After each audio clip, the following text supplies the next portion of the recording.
Bill Shorten's election campaign has again been haunted by Labor's past on border security. He was giving a stirring speech on education when he was heckled by a protester over his policy, while Malcolm Turnbull showed his softer side when he hugged the father of one of the MH17 victims. Campaign walks like this one in Sydney's inner west. How do you do? I'm Malcolm. Involve hellos, handshakes, but rarely hugs. Malcolm Turnbull comforts Serge Oreshkin, father of 29-year-old Victor. He died in the MH17 disaster. All right. This was a dad grieving for his son, and the best thing we could do was give him a hug.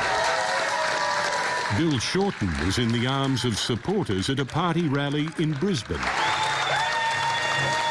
Revved up for a speech on the issue he wants front and centre. Friends, this can be the education election. His trademark zingers made a return. It makes Tony Abbott look like a man of the future.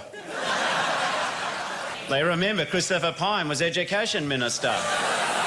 Then took aim at government cuts. They've emptied buckets out of education. Now they're offering us a cupful back. Shorten on a roll until... Your policy education. Interrupted on an issue the government wants front and centre. Asylum policy. I want to counter the lie that stopping the boat saves lives. It simply does not. Labor will stop the people smugglers. Kevin Rudd buckled and abandoned the policy after he became Prime Minister. Bill Shorten will do the same. The issue was missing in last night's First Leaders debate. Look at the friendliness on display. It didn't last. There were no knockout blows, though most marked Bill Shorten's performance above the Prime Minister's. I gave the banks the Westpac and the other bankers there a bit of a lecture. Oh, I bet they just went home and changed their practices after a lecture from you.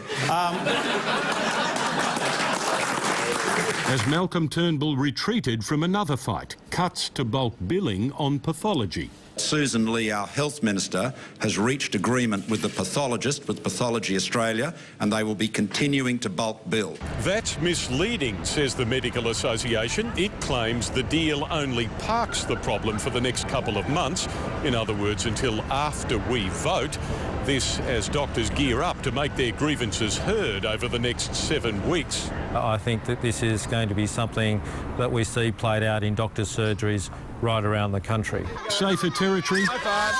A girls' netball match in his own seat of Wentworth. I'm Malcolm Turnbull. I come from Waverley. And Robert Vinnie lectures and speeches vote for me. His very own cheer squad. Just the tonic after a bruising first debate. Tim Lester joins us now from the city. And Tim, how damaging could a doctor's campaign be for the government?